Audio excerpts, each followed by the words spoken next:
Tired of manually copying and pasting data between Smartsheet and Excel? First, let's export your Smartsheet data directly to Excel. Open the Smartsheet sheet you want to export. Click on File in the top left corner. Then select Export, and finally choose Export to Excel. You'll see options for the export format. Choose your preferred format and click OK. The file will download to your computer. Now, let's import Excel data into Smartsheet from your Smartsheet homepage.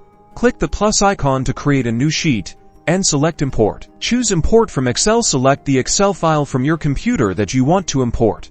You'll be presented with import options, allowing you to map columns and choose how to handle existing data. If any, configure these settings according to your needs and click OK to complete the import. For automated syncing, explore third-party tools like Zapier or Unito. These platforms allow you to create automated workflows that transfer data between Smartsheet and Excel in real time or on a schedule. For more advanced scheduled exports, use Smartsheet's Data Shuttle feature. This allows you to set up recurring data transfers between Smartsheet and other systems, including Excel. And that's it.